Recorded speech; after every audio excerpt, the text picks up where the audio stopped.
tenemos un extraordinario panel para tratar el tema del laudo arbitral. Nos acompañan la doctora María Cristina Morales, el doctor Nicolás Gamboa, el doctor Jaime Tovar y el doctor Antonio Pavón. Todos conocidos por ustedes, todos personas con muchísima experiencia como árbitros que nos van a ilustrar sobre el tema del laudo arbitral. Los dejo en compañía de la moderadora, la doctora Alejandra Gómez. Bueno, muchas gracias, doctor Juan Pablo, y muchas gracias a todos los asistentes a esta jornada académica que ha sido hasta ahora bastante interesante y que esperamos que así siga siendo. Bueno, a mí me corresponde el honor de moderar este panel con personas ya reconocidas por todos ustedes y ha sido una preparación bastante fructífera para todos nosotros porque hemos tenido bastantes discusiones en torno a lo que vamos a hablar ahorita.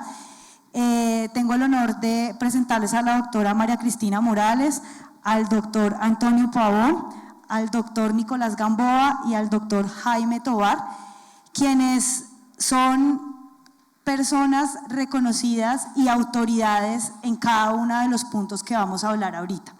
El panel que nosotros vamos a disertar hoy se llama el laudo arbitral. Y sobre el laudo arbitral, cuando estábamos teniendo estas discusiones, pues hablamos de todo el trámite arbitral, porque finalmente, pues esa es como la finalidad y a lo que va a conducir el trámite arbitral, la justicia que estaríamos esperando.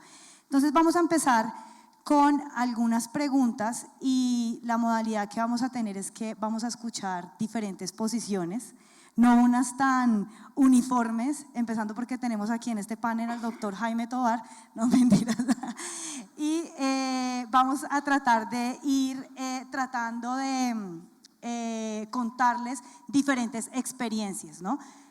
Pues tenemos acá una de las personas, creo yo, con más experiencia en arbitraje, la doctora María Cristina, a quien todos respetamos bastante.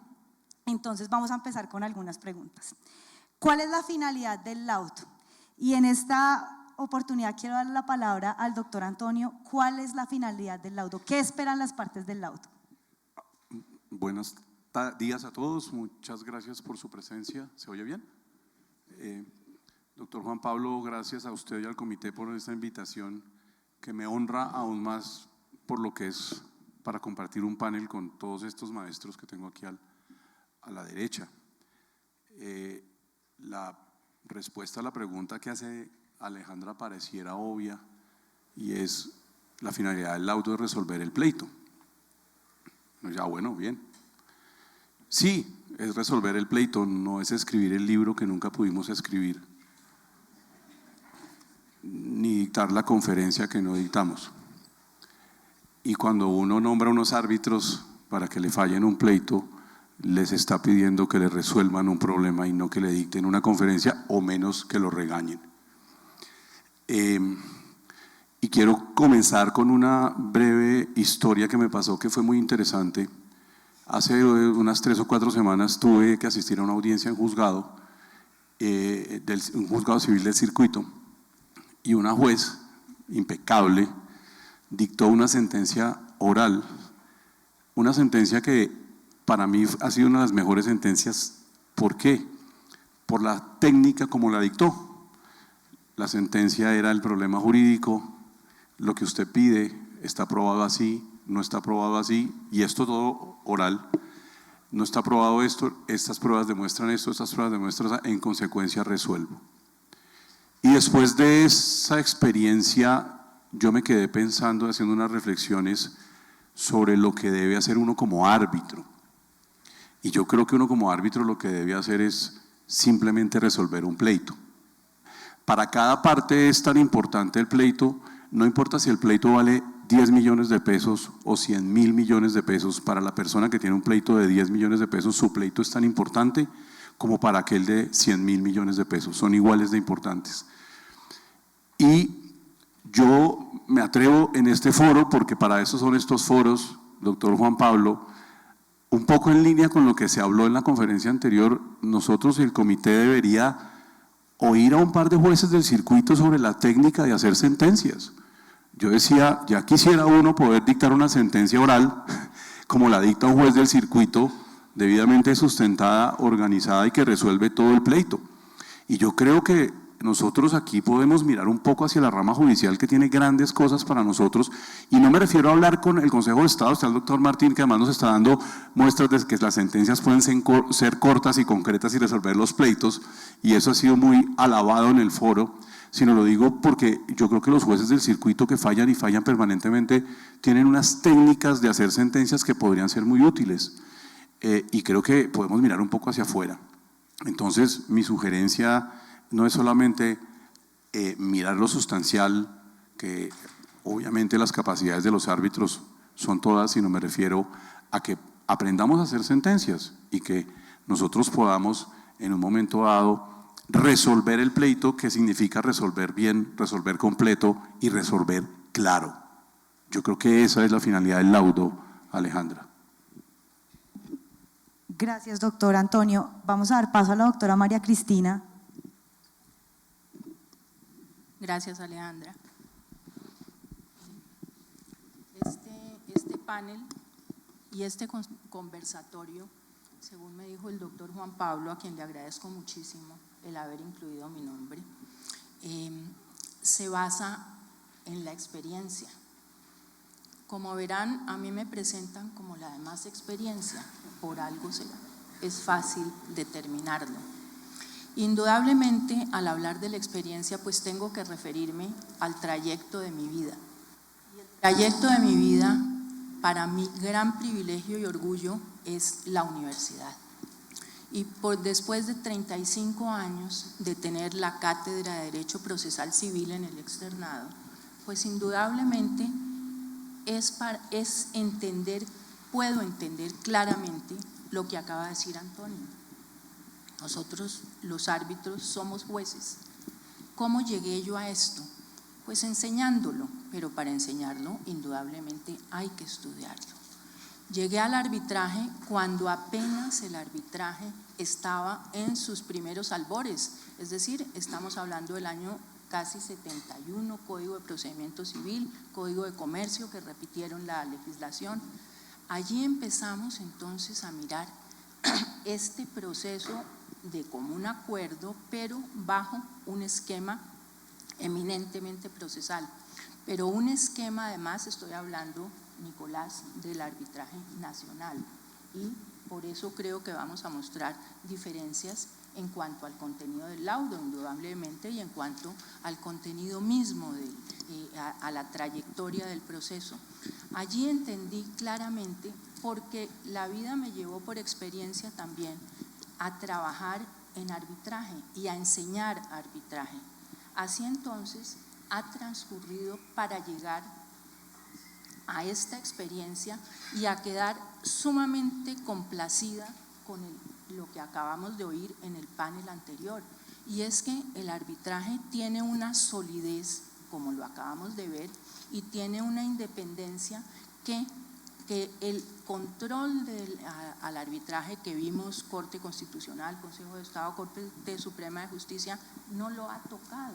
Por el contrario, al arbitraje nos llegan, y hablábamos con el doctor Martín, los grandes, pequeños, pero asuntos de complejidad, mucha complejidad, poca complejidad, pero donde indudablemente la función básica, como nos dice Antonio, es resolver el conflicto.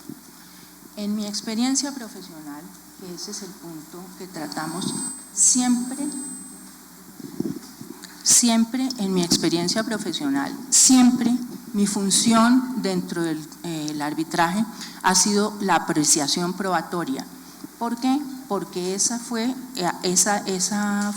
la materia que dicté por largos años en el externado, aprendiéndola yo misma, indudablemente, y copiando todas las experiencias que nacen del proceso, de los procesos en los juzgados civiles, en los juzgados del circuito, en la Corte Suprema e indudablemente de carácter internacional también.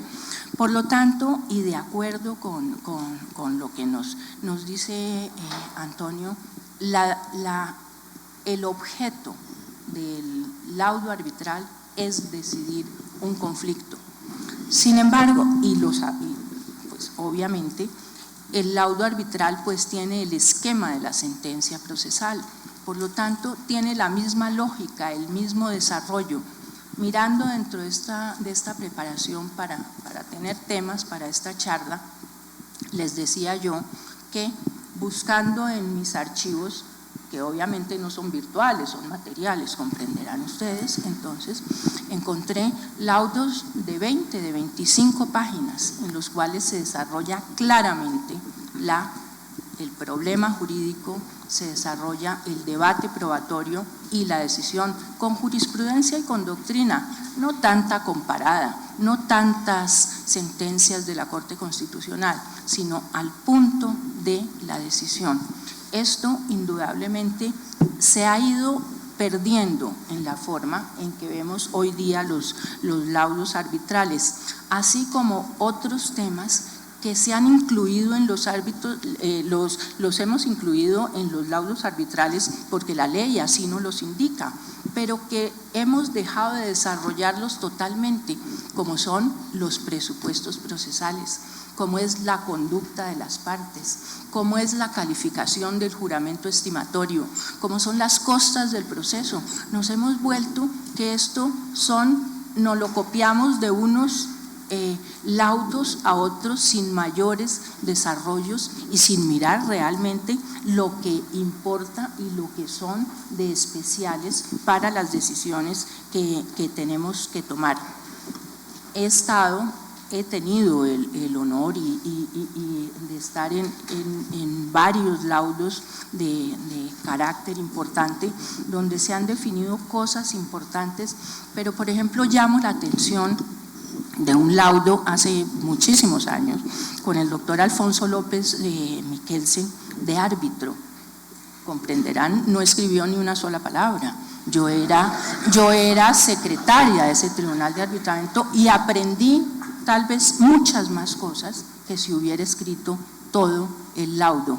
Allí aprendí, por ejemplo, la importancia de la conciliación.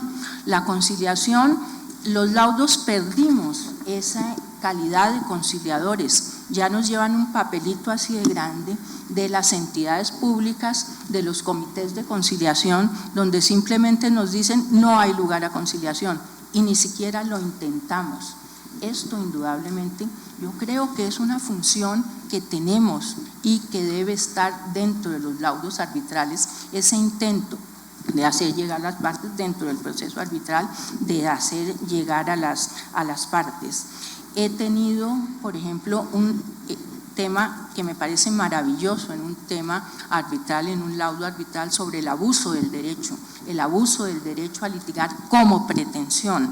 Esto indudablemente son cosas que se van desarrollando dentro de los laudos arbitrales, pero que deben desarrollarse, no se queden dentro del tintero como muchas cosas que se nos han vuelto simplemente como unas normas, unas cláusulas para repetir dentro de algunos de unos laudos y de otros.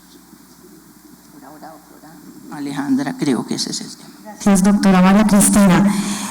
Hay varias cosas interesantes que se mencionan en esta primera parte.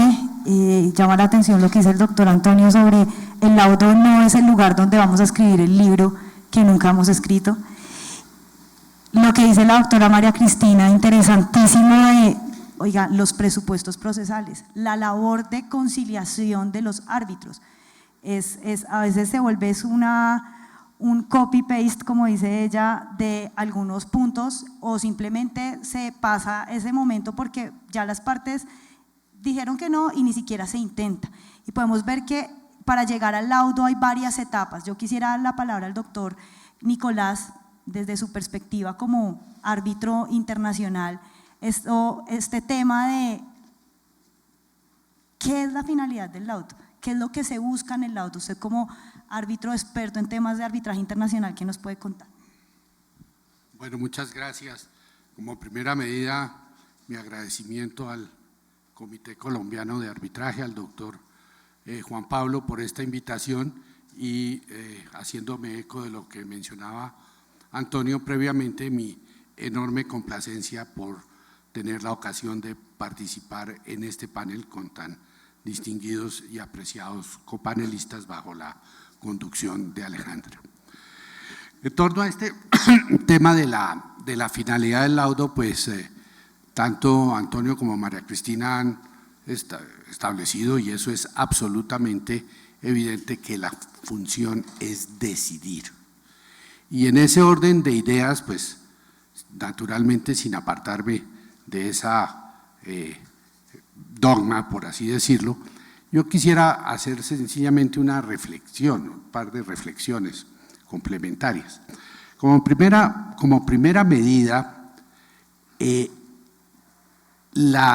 pacto arbitral como tal, que implica sustraer el conocimiento de la controversia de la jurisdicción ordinaria para trasladarlo a los árbitros, es para que los árbitros decidan, no es para que los árbitros tramiten ni nada por el estilo. Esa es la habilitación que se les ha dado para que profieran un fallo. Y de esa suerte habrá que cumplir con esa misión, en ese sentido. De hecho, yo diría que si pudiéramos hablar de la estipulación de la esencia del pacto arbitral, es esa. Queremos que este conflicto lo resuelva un árbitro y no que lo resuelva un juez, lo cual no tiene absolutamente nada de peyorativo, como es perfectamente obvio. Pero, complementario a lo anterior, en el panel que nos precedió se hablaba del control del laudo. Ese era el tema. Y yo creo que en ese sentido la labor de decisión, la labor de tomar una determinación debe ser hecha en forma tal que en la medida de lo posible se prevenga que haya la necesidad de ese control. Los laudos deben ser estructurados, deben ser proferidos de tal manera que exista una amplísima posibilidad de que sean hechos efectivos. En esa forma tiene un doble camino. Por un lado, que se está cumpliendo exactamente con la misión de decidir en tanto y cuanto los laudos sean ejecutables. Y por otro lado, se estaría reduciendo de alguna manera la capacidad, que no es de ninguna manera puesta en tela de juicio bajo ninguna circunstancia, por supuesto, de que se llegara a hacer efectivo ese control del cual nos mencionaron en el panel anterior. De tal manera que, sencillamente sintetizando, sí, hay que decidir, pero hay que decidir con miras a que se pueda ejecutar la decisión. ¿Y por qué? Porque esa es la habilitación y porque eso correspondería a la expectativa de las partes, que le confiaron a una serie de personas, plural o singular, la misión específica de ponerle fin a una controversia surgida entre ellos. Bajo esos parámetros, me parece a mí que podría estructurarse una forma de aproximarse al laudo como mecanismo de solución de las controversias. Gracias. Gracias, doctor Nicolás. Doctor Jaime, usted que tiene el diferente rol, digamos, de ser apoderado y también árbitro, ¿usted qué ha visto que es necesario en los laudos tener en cuenta? Bueno, muy buenos días para todos. Mis agradecimientos al Comité Colombiano de Arbitraje y al su presidente, doctor Juan Pablo Cárdenas, por esta gentil invitación, a ustedes por estar aquí presentes. Respecto al tema, poco tengo que decir, porque es que la facilidad cuando ya pasa uno por 4 expertos, simplemente yo agregaría a todos que algo que me parece que es importante, evidentemente el laudo es para decidir, pero también para solucionar.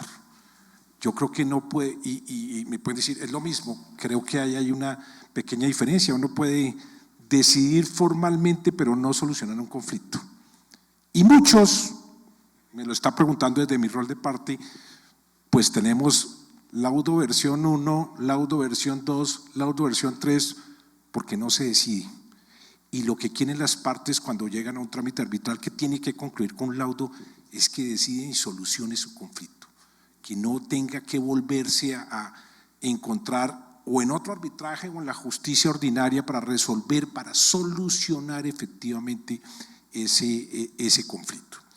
Frente a algunas pautas, pues yo creo que eso, nada fácil. Aquí yo creo que ninguno, a pesar de los años que llevamos, puede decir, mire, es que esta debe ser la fórmula para tener la estructura del laudo.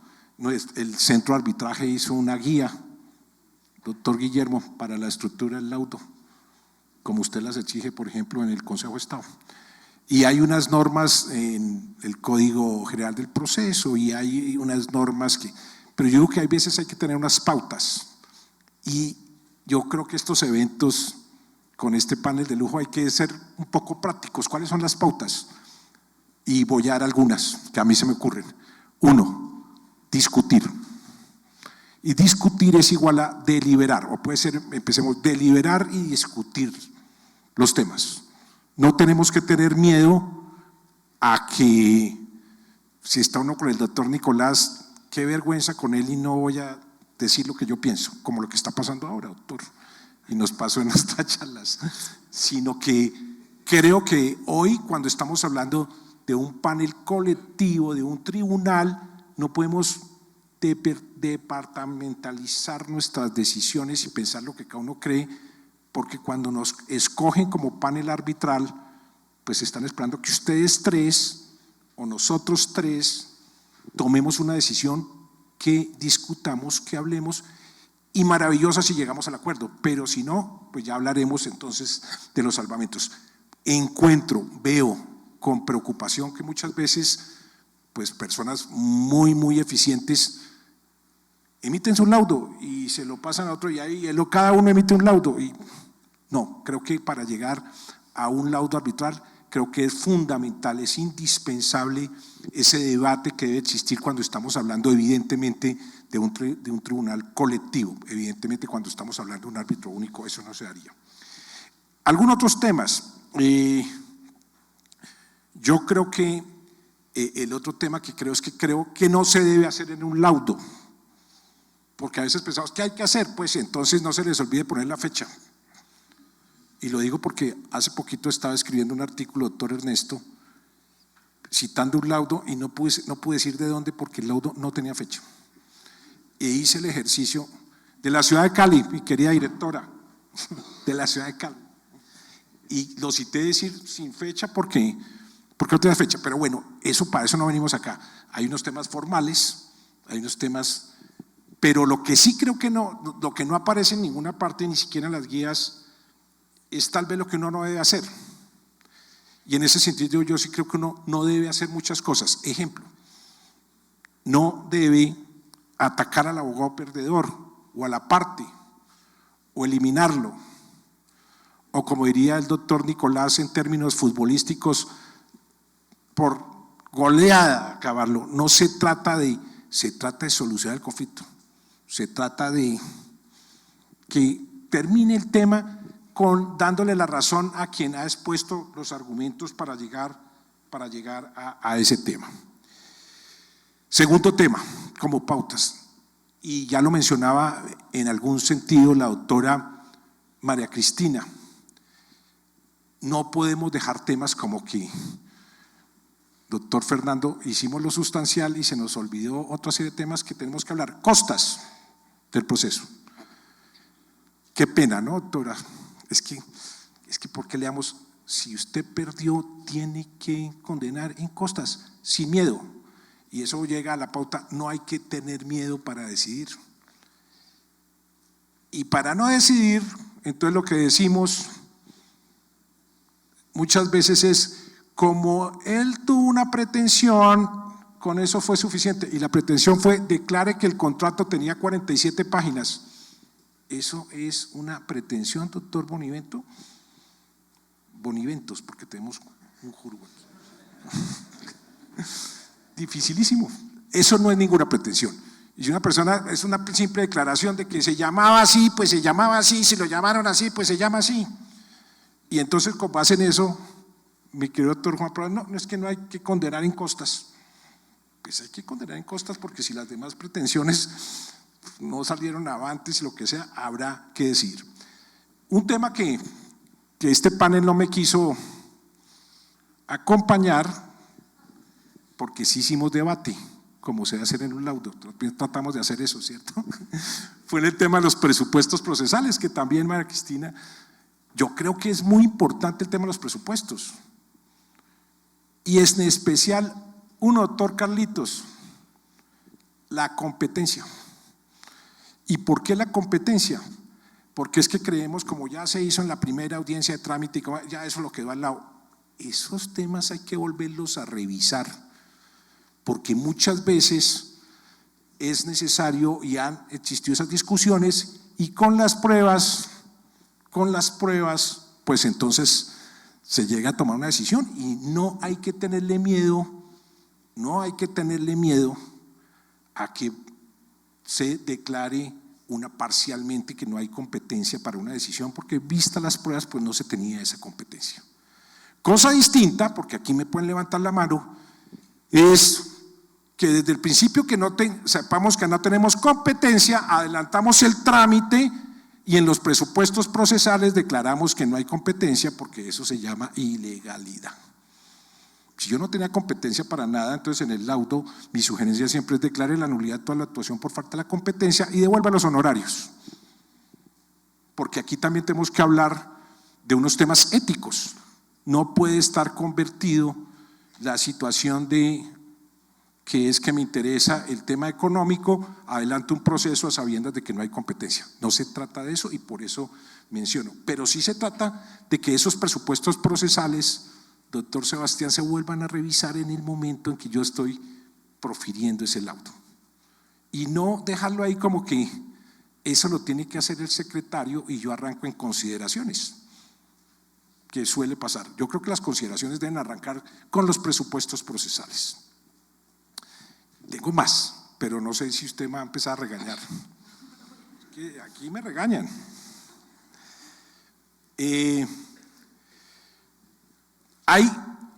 Ya les mencioné un tema de guía de forma y estilo que hizo la Cámara de Comercio.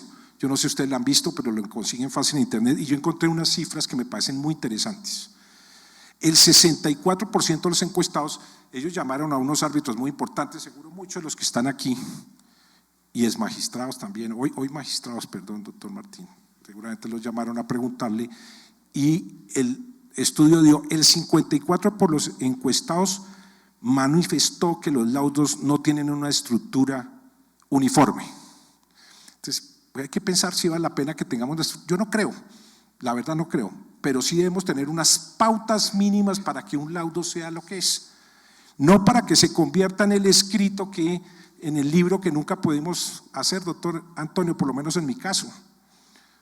Por los que han escrito libros, pues eso sí es facilísimo, pero para uno es difícil, doctor Juan Pablo. Entonces, en ese sentido, yo sí creo que hay que tener unas prácticas mínimas. Y voy a ser aquí grosero, a mí sí es que la pena me la quedaron debiendo. El laudo arbitral no tiene que ser proporcionalmente en su extensión igual a los honorarios. Porque es que hay gente que dice, uy, ganamos mucho, pero no podemos sacar una cosa que podría sacar. Entonces viene ese estudio. No, de eso no se trata. Puede ser un laudo bien escrito con toda la estructura que funcione. Tema que yo no sé si la moderadora nos va a mencionar y que ya fue mencionado inclusive en el panel anterior, es el de la motivación, porque ahí es donde viene un tema, bueno, la motivación es sobre todo el análisis, la tengo que hacer sobre todas las pruebas, no sé qué, pero creo que ese es otro tema. Y sigo con mi encuesta. El 81% indicó que sería útil unificar la estructura del laudo arbitral, pues tendría un impacto positivo en la seguridad jurídica. Entonces parecería que hay laudos que no dan esa seguridad jurídica en la forma que… Y con esto termino porque ya aquí me están regañando. No, el arbitraje no es solo Bogotá, doctor, no solo es Medellín y no solo es Cali. Bogotá es el país. Y para bien o para mal, pues tenemos que pensar en todos. Hay unas decisiones arbitrales en algunos centros que sí merece que pensemos si las instituciones arbitrales deberían tener algún tipo de control. Yo sé que esto es complejo, pero cuando uno ve, es que aquí está gente con mucho conocimiento, con mucha experiencia, pero seguramente en otras partes no lo están. Y no sé si los centros estén llamados o si deberíamos buscar unas pautas o unas estructuras que no suceden lo que está sucediendo en otras partes del país. Excúsenme, pero me quedaron debiendo más cosas, pero en el panel lo vamos sacando. Yo les dije que íbamos a tener diferentes puntos de vista. Algo que menciona el doctor Jaime que me parece muy interesante es el tema de la diferencia entre solucionar y decidir. O sea, podemos tener decisiones, pero que finalmente no estén solucionando, y creo que los árbitros están llamados a solucionar. De hecho, están como un mecanismo de solución. No puede ser que un laudo, una decisión de un laudo, luego tenga que ser sometida a interpretaciones de la parte resolutiva, que pasa en otras partes del mundo, acá en Colombia no pasa. Bueno, otra pregunta para la doctora María Cristina. Usted mencionó, y en la disertación que tuvimos nos mostró el laudo que ella menciona de 16 páginas, porque lo llevó y nos lo mostró, y hemos hablado sobre varias pautas a tener en cuenta, pero nosotros quisiéramos escucharla sobre usted, ¿qué opinión le merece? ¿Laudos cortos, laudos extensivos? ¿Cómo debe ser un laudo, doctora María Cristina?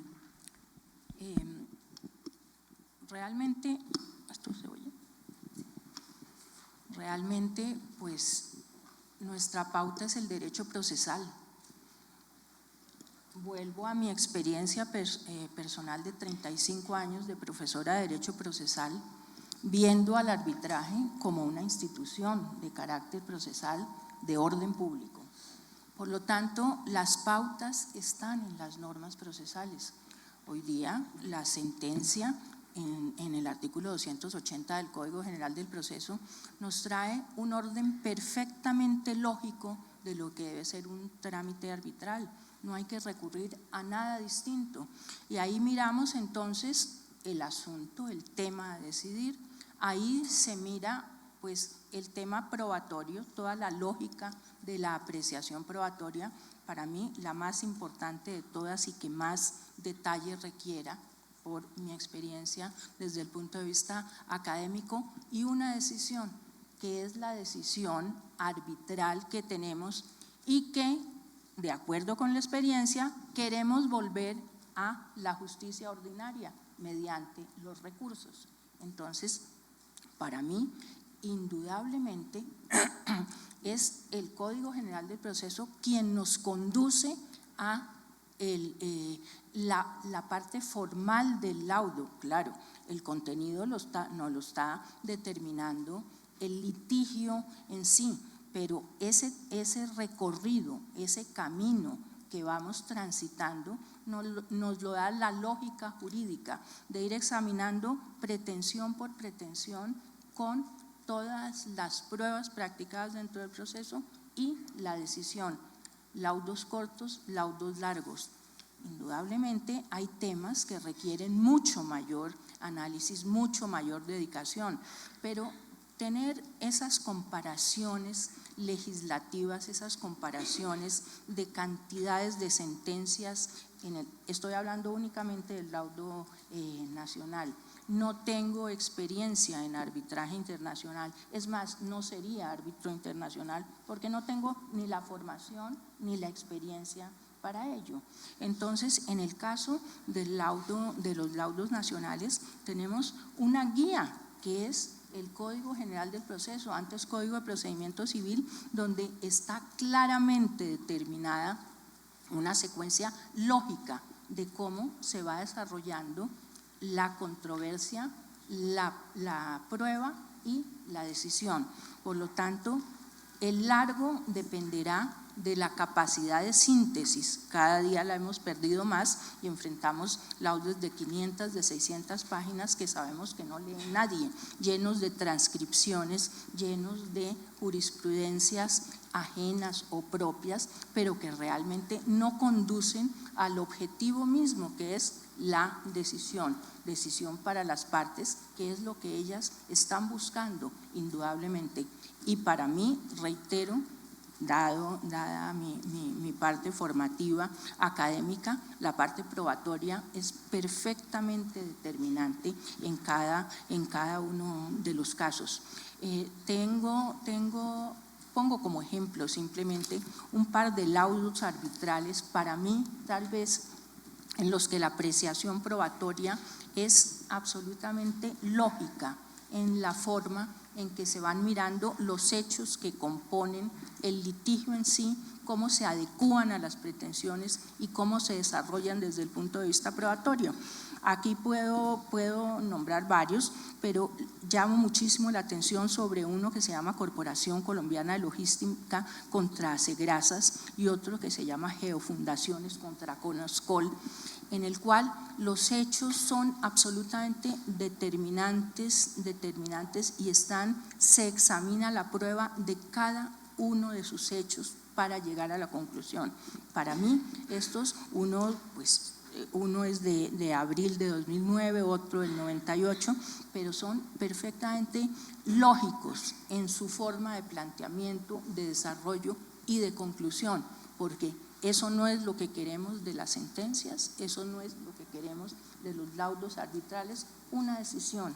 Y para mí eso indudablemente es lo que debe ser: cortos en la medida de lo posible, pero absolutamente concretos y definidos en su parte resolutiva. Gracias, doctora María Cristina. Algo importante que discutíamos y va en línea con lo que dice la doctora María Cristina, y es el tema probatorio. Y para tener un tema probatorio y para hacer las preguntas que son como los árbitros, las preguntas que tiene que hacer uno como apoderado de parte, tiene que partir de algo que el doctor Antonio mencionaba en la primera pregunta, y es algo que tenemos mucho que aprender de la rama judicial: la formulación del problema jurídico. Y esa formulación del problema jurídico tiene que estar desde el inicio del trámite arbitral. No es que vamos al laudo a mirar qué es lo que nos están pidiendo las partes. Me pregunto yo, si uno va a construir el laudo, luego escucha los alegatos, ¿cómo preguntó en todo el trámite arbitral? ¿Cómo llegó uno a preguntarle a los testigos? ¿Cómo llegó uno a preguntarle a los peritos sin tener claro el tema del problema jurídico? Ese es un punto fundamental. Y pues en línea con lo que está diciendo también la doctora María Cristina, hay bastantes documentos y hay bastantes libros que ha escrito incluso la Escuela Judicial Rodrigo Lara Bonilla sobre la estructura de la sentencia judicial. Es un libro que creo que está hasta en internet, en PDF, creo que debe estar, donde se habla sobre cuáles son esos puntos, y esos puntos van de la mano en arbitraje nacional con el Código Penal del Proceso. Ahorita ya le vamos a dar la palabra al doctor Nicolás para que nos hable de arbitraje internacional, pero queremos escuchar al doctor Antonio sobre este punto. Gracias, Alejandra. Una introducción que se me olvidó hacer: hablo del laudo cuando soy árbitro, no cuando soy secretario, porque ahí es otra historia. Entonces, la respuesta a la pregunta: laudos cortos, laudos largos, sin duda laudos cortos. Sin duda, laudos cortos. Claro, lo que pasa es que la extensión del laudo también depende de la demanda y de la contestación. Y en eso yo sí quiero a los que son litigantes, pues dejarles unas reflexiones que pueden ser útiles. Cuando uno tiene que resolver un proceso en el que tiene 100 pretensiones principales y 300 subsidiarias, porque cada principal tiene 3 subsidiarias, no sé si se ve en la multiplicación, creo que sí, pues tiene que resolver por lo menos 100. Si esas 100 niega 50, pues entonces tiene que entrar a analizar otras 50. Y yo creo que en eso hay un tema de colaboración de las partes con el tribunal. Si usted quiere que yo le falle corto y concreto, pues pregúnteme corto y concreto, porque si me pregunta largo, pues yo tengo que fallar largo. Y por más de que los árbitros hagan un esfuerzo de síntesis, pues muchas veces fallar 100 pretensiones, pues hay que resolverlas. Ahora, Hay otro tema ahora desde el punto de vista de los árbitros, y es esa inseguridad de que si no nos pronunciamos, bueno, todos nos soñamos con el recurso de anulación, se nos aparece por las noches y nos jala los pies y nos da miedo y tiene unas formas horribles, entonces todos le tenemos miedo a la anulación. Entonces, si no resolvemos todas las excepciones, van a anular el laudo. ¿Qué va a decir el Consejo de Estado? ¿Qué va a decir el doctor Martín? Pues no, ¿por qué? Porque es que si prospera la excepción de prescripción de toda la demanda, ¿para qué estudiamos las 48 excepciones adicionales que propuso el demandado? Entonces alguien dice, no, porque es que van a decir que nos faltó. ¿Pero qué le faltó? Si la acción está prescrita, ¿qué más quiere entrar a analizar de fondo? Salvo que es que le guste echarse un discurso y lucirse, eso es otra historia. Pero si la excepción de prescripción prospera, pues las demás excepciones no hay que estudiarlas. Entonces, no, hagamos un capitulito, cortico, 47 páginas.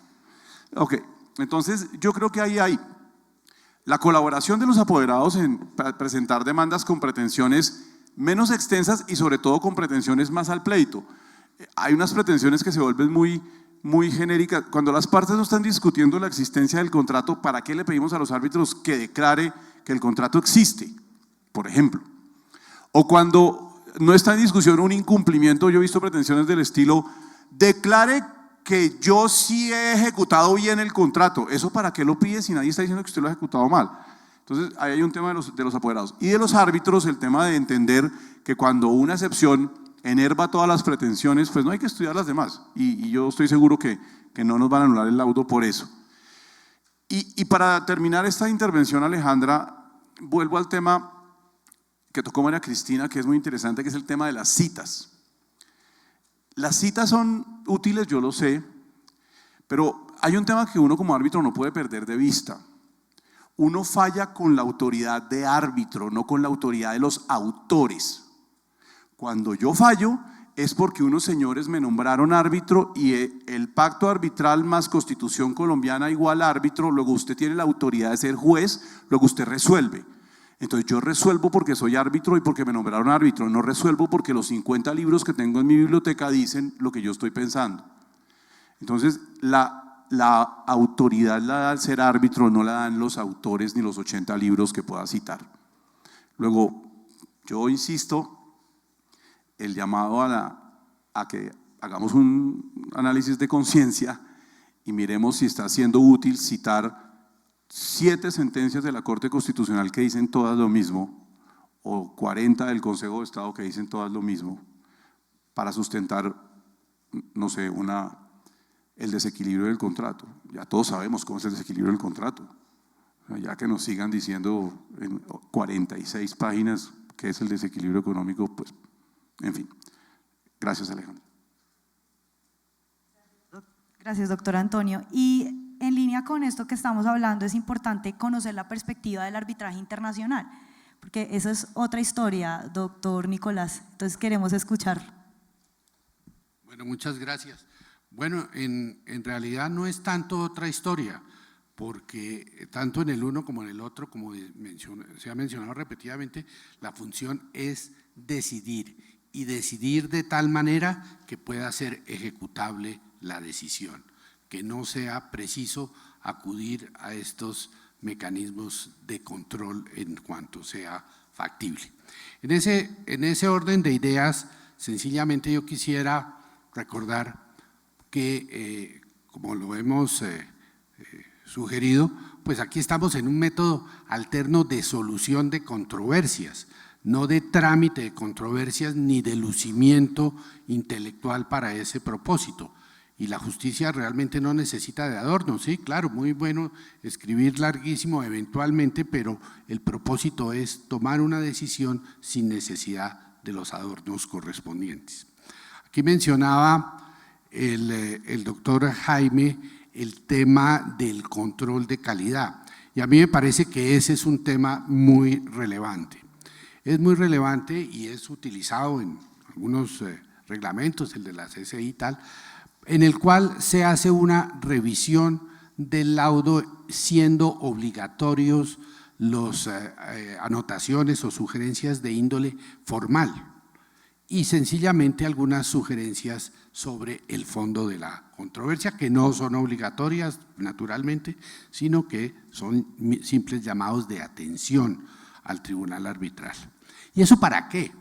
¿Eso para qué? Precisamente para el control de calidad, precisamente para que haya una uniformidad y pueda cumplirse con esa misión de que la decisión que se le encomendó a los árbitros se llegue a hacer efectiva.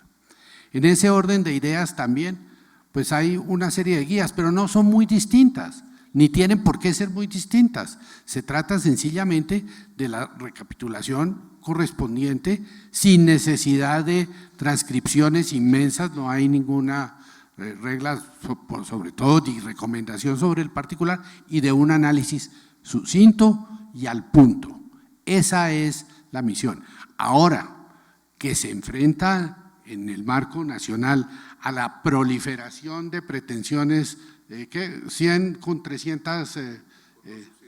Exacto, sí, está bien. Pero también ocurre en el arbitraje internacional y, por supuesto, en el marco de los alegatos que le someten al tribunal para que los tome en cuenta en el momento de proferir su laudo. Son eventualmente de una extensión gigantesca que implican una labor de análisis bastante prolija, por así decirlo.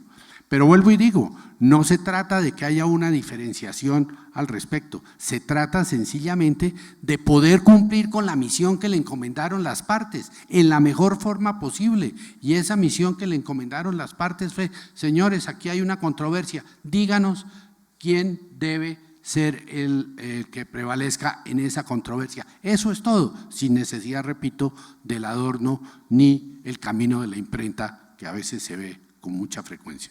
Gracias. Gracias, doctor Nicolás.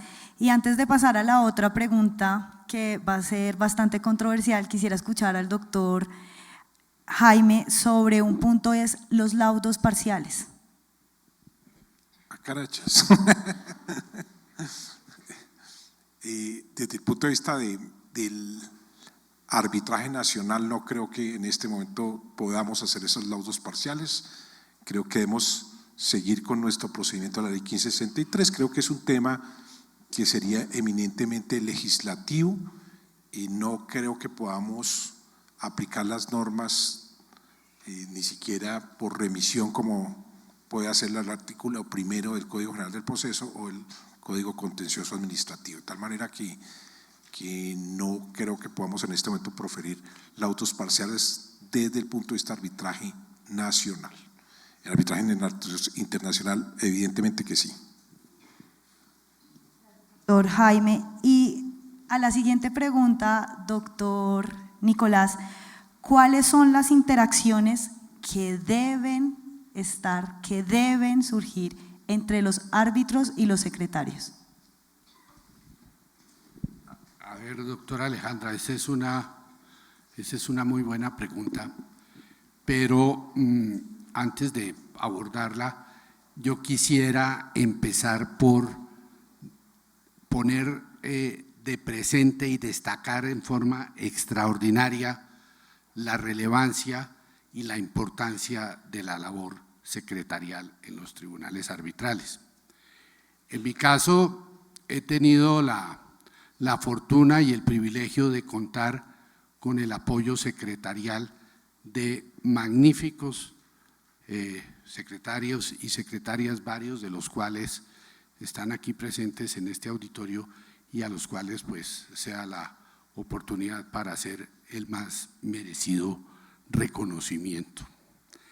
Yo diría que este tema de la interacción entre secretarios y árbitros debe corresponder desde el punto de vista secretarial, a alinearse con la función o con el deber de proveer el mejor servicio posible a las partes que han confiado la decisión de su controversia a los tribunales arbitrales. En ese orden de ideas se presenta una complementación absolutamente necesaria. Ya vamos a ver, voy a referirme brevemente a las pautas sobre el particular. Pero dicho lo anterior, es absolutamente necesario a mi manera de ver, establecer cuál es el campo de acción de una y otra función. Eso me parece que es absolutamente esencial en el sentido de darle fuerza a la institución arbitral, que no se traduzca en la consideración de que la función secretarial corresponde a un cuarto árbitro y reemplazando en algunos casos la misión indelegable e intuito personae que le fue asignada a los miembros del tribunal arbitral.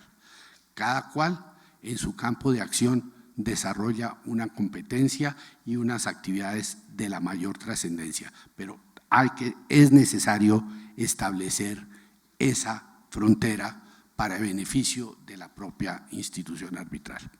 Ahora, esto en términos generales, pero ¿cuáles serían las pautas que podría uno mencionar? Realmente, si uno mira la normatividad, no hay mucho. En la sección primera de la ley 1563 hay referencias al secretario, pero tampoco hay una descripción de cuáles son sus funciones, el alcance, etcétera, etcétera. Y en la sección internacional no hay referencias, punto, ahí no hay ninguna mención sobre el particular.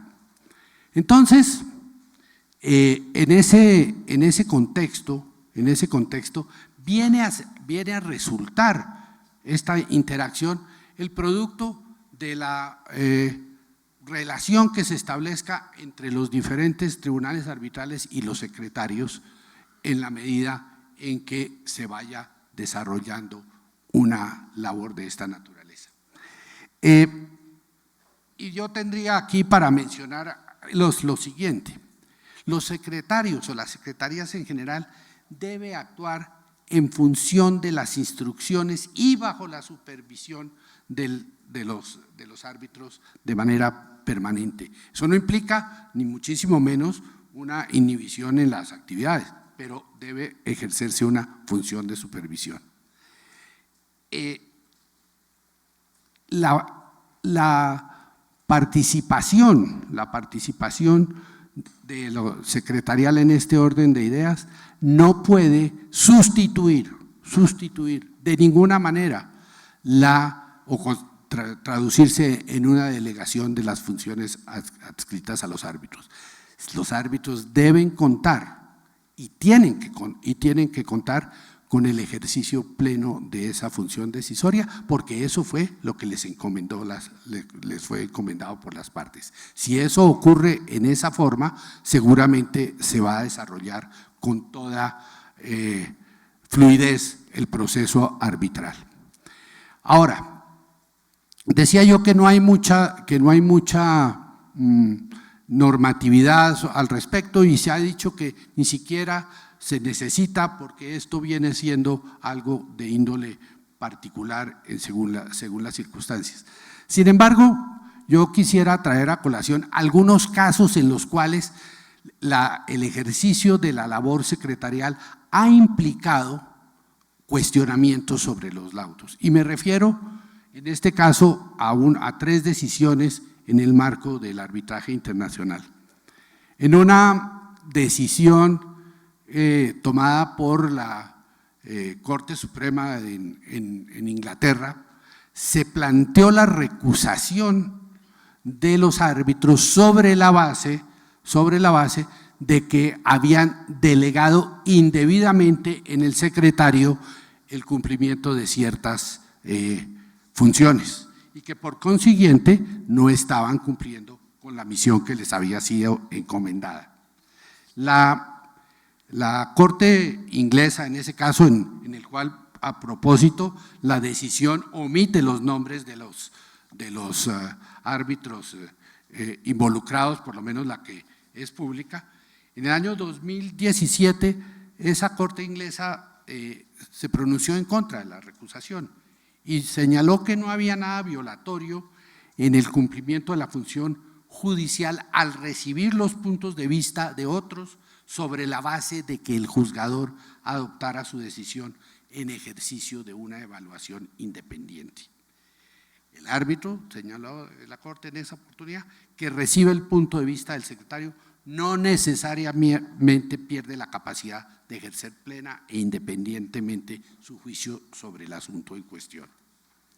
En otra decisión, en Holanda, en un muy conocido caso que involucró la compañía de petróleos Yukos contra la Federación Rusa, donde se pronunció un laudo que condenó a Rusia a pagar 50 billones de dólares y después de una vueltas, idas y venidas, finalmente se llegó a que no había lugar a la anulación del laudo en función de la presunta participación del secretario designado en la redacción de una parte del mismo. La Corte en La Haya señaló que el examen relevante en ese caso era si los árbitros habían verificado la corrección y el carácter completo de lo preparado y no sencillamente haber hecho un copy and paste, o sea, en la función de supervisión. Y en el mismo orden de ideas, en el año 21, relativamente reciente, en Bélgica, un tribunal de primera instancia en Bruselas desestimó la anulación de un laudo por indebida delegación en un secretario en cuanto había redactado una porción del laudo sobre la base de la aseveración de los árbitros de haber verificado y a veces corregido el texto del secretario. ¿A qué me lleva todo esto para concluir esta breve referencia? Que el raciocinio de las Cortes es bastante liberal, por lo menos esta holandesa y belga, y que salvo por el reconocimiento explícito de los árbitros, que no va a haber, ¿no?, en el sentido de que hubo una delegación y sencillamente se hicieron al lado y no intervinieron en lo más mínimo, lo que va a ocurrir es que sería muy difícil configurar una infracción desde este punto de vista. Pero, sin embargo, y aquí con esto concluyo, lo que sí es categórico y el énfasis que se hace y que recojo es la imposibilidad de delegar la facultad decisoria.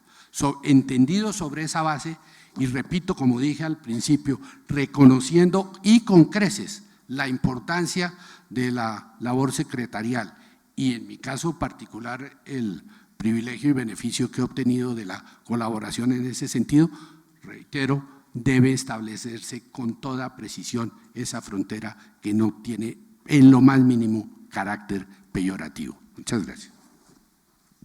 Gracias, doctor Nicolás. Yo creo que con la venida del doctor Juan Pablo, y si ustedes nos los facilita, podemos compartirle a todos los inscritos esas decisiones que usted acaba de mencionar, porque son fundamentales para el ejercicio del arbitraje.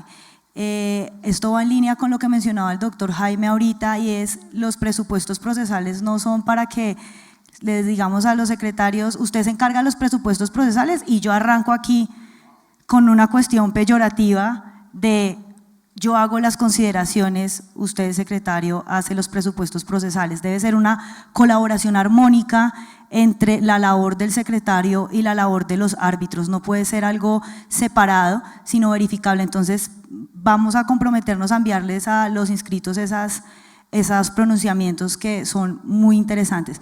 Doctor Jaime, tiene usted la palabra para que usted quería hablar también de ese tema controversial sobre la labor de los secretarios y los árbitros.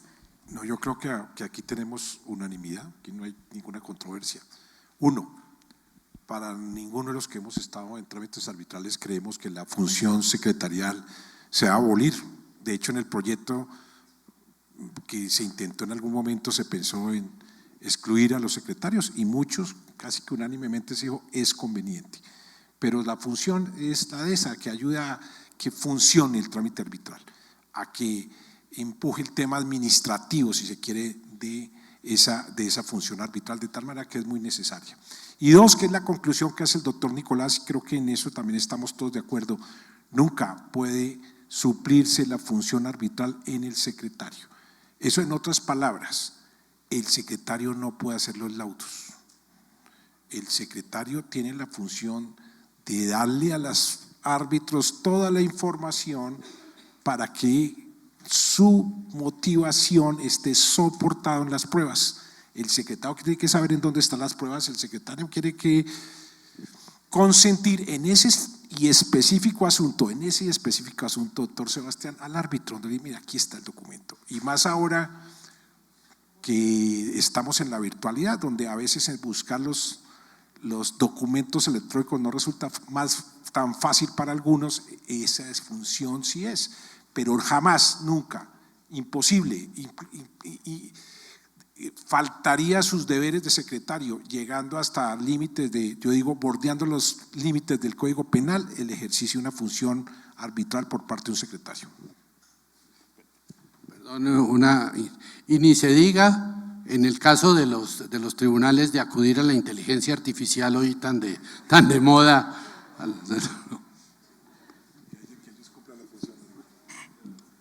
Gracias, doctor Jaime.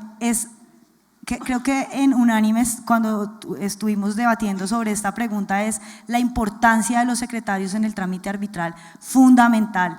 Y siempre cuando yo estoy explicando este punto de la labor de los secretarios a los estudiantes, siempre les digo como los secretarios deben de ser los ojos del tribunal en temas procesales. Entonces, en línea con lo que decía ahorita la doctora María Cristina, el Código General del Proceso da unas pautas y el secretario siempre está ahí funcionando para que el tribunal funcione. O sea, la labor de los secretarios es fundamental en el trámite arbitral y por eso, digamos, es importante destacarlo en este escenario, porque pues sin un buen secretario creo que un tribunal no funciona.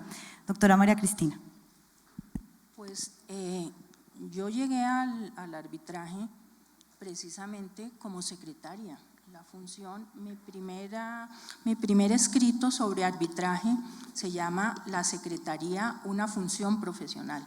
Lo escribí en el centro de arbitraje junto con el BID, hicimos un manual, pero no era un manual para copiarnos las actas, no. Cada paso del tribunal estaba basado en las normas procesales, en normas de orden público. Es que estamos en un proceso. A mí perdónenme, pero por haber dictado, mi formación profesional es procesal. Por lo tanto, cada paso en el arbitraje conlleva todos estos bases del derecho de defensa, de la igualdad de las partes, de la publicidad del proceso. Y eso es lo que se espera de los secretarios. Mi función profesional, mi función secretarial fue de muchos años y los cursos dictados en el centro de arbitraje, pues de esos pues dirigí muchísimos. El paso realmente al arbitraje pues fue porque realmente uno como secretario empezó a hacer los árbitros, a hacer los laudos.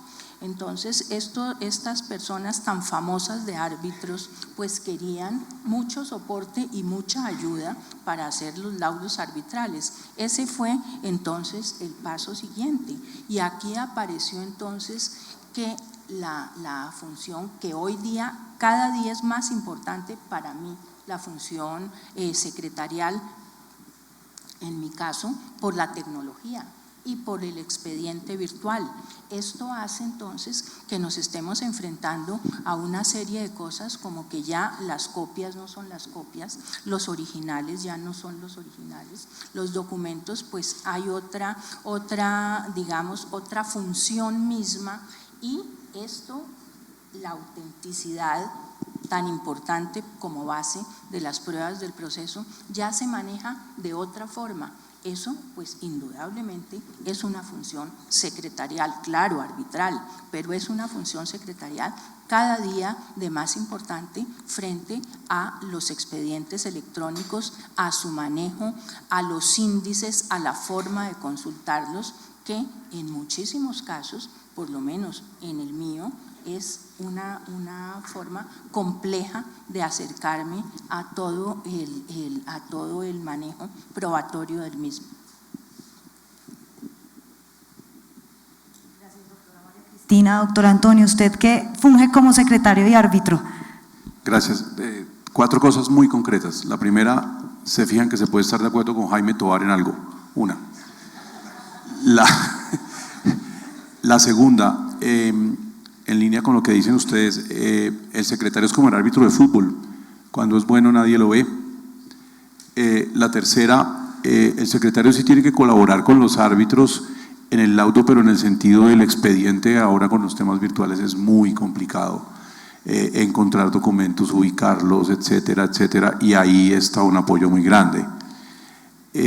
Yo creo que en ese punto la labor secretarial suele muy importante, totalmente de acuerdo con todos en que el secretario no debe hacer el laudo.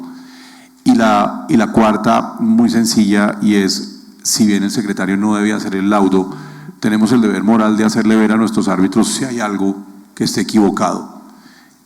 Ya es decisión de ellos, si lo quieren hacer, ahí existe el salvamento de voto secretarial, pero realmente si uno ve que hay un error sustancial, de fondo, delicado, por lo menos el deber moral de hacérselo ver a los árbitros es importante. Si ellos deciden que no, perfecto, pero pienso que uno sí debe cumplir un poco esa tarea de guardarle la espalda a los árbitros. Eso es, Alejandra, nomás. Gracias. Doctor Antonio, y hablando del salvamento de voto secretarial, queremos pasar a un tema también bastante interesante sobre el salvamento de voto, y esto va de la mano con un punto que el doctor Jaime mencionaba, y es para tener un buen laudo hay que tener deliberación. ¿Hasta dónde va la deliberación y cuál es el papel cuando realmente tiene que haber un salvamento de voto? Bueno, yo frente al salvamento de voto creo que tiene uno que tener como tres temas.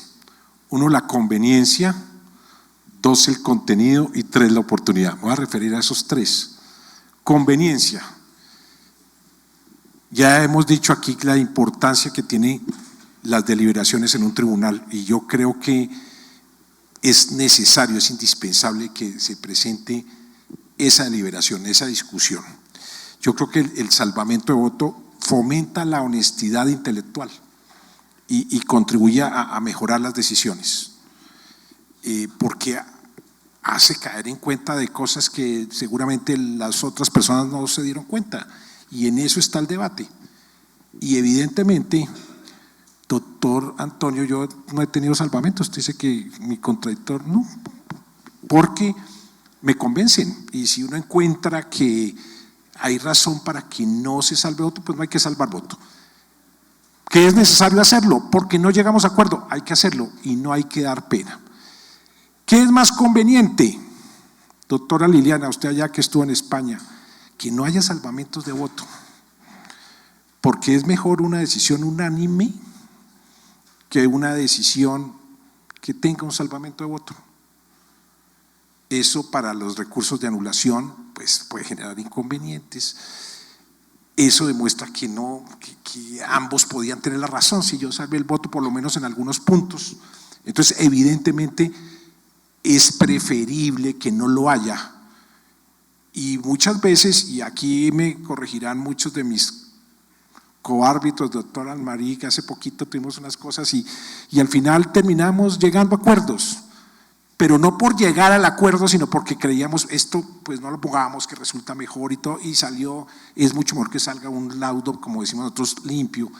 Pero si eso no se logra, evidentemente hay que hacer el salvamento de voto, y eso sirve, eso tampoco es que tenga mayor problema. Contenido, ya el contenido es otra cosa. El contenido, pues yo sí creo que debe corresponder más a un asunto de fondo que de forma. No está bien que haya salvamentos de voto por forma, si lo digo por lo que conocemos. Entonces tiene que corresponder efectivamente a un tema de fondo.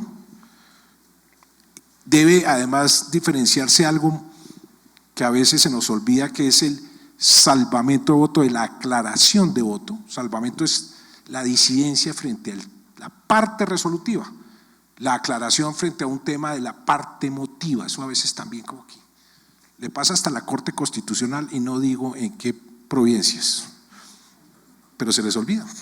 Una relacionada, por ejemplo, con el aborto, revísela.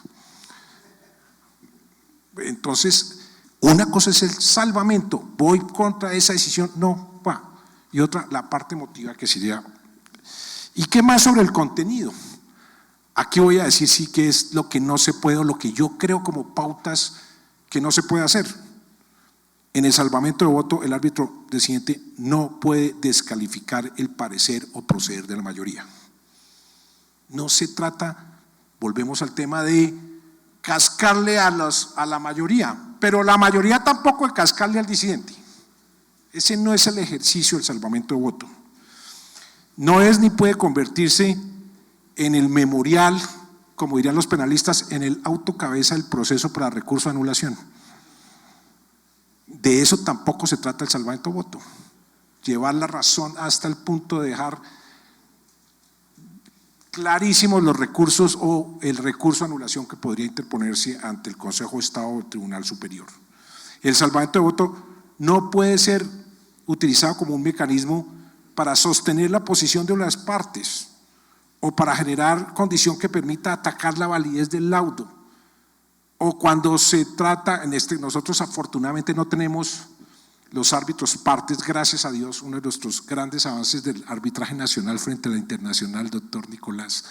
El árbitro es árbitro y decide, no es que sea a defender la parte de quien lo ayudó a ser parte de ese panel arbitral.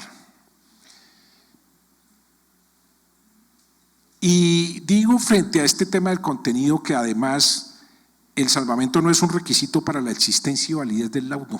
Eso sí lo dice nuestra ley 1563 clarísimamente. Lo que establece una sanción para el árbitro que no firma el laudo, que es distinto a.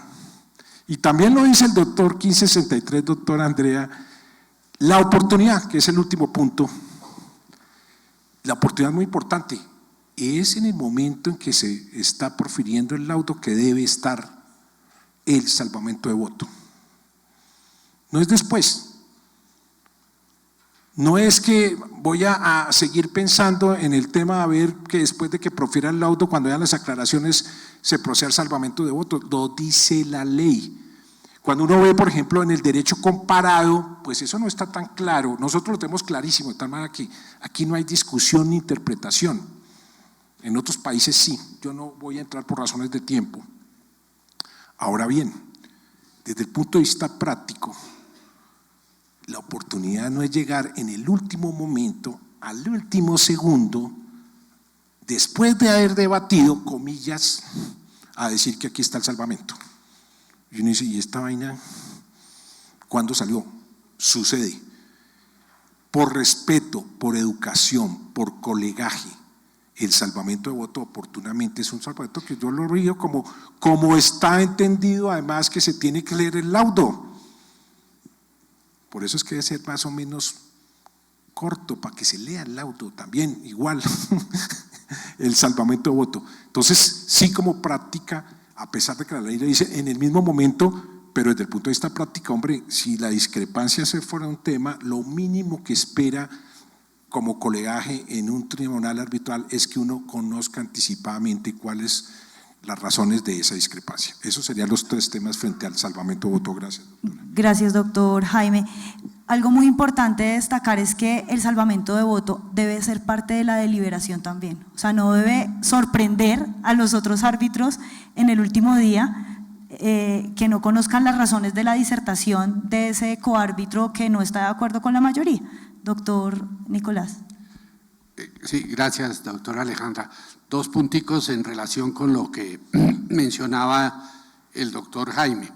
En primer lugar, me voy a referir al tema en el marco internacional. En el marco internacional, la consignación del salvamento de voto no es absolutamente indispensable, no es necesario acompañar el salvamento de voto, habrá la manifestación sobre la disidencia. ¿Y por qué?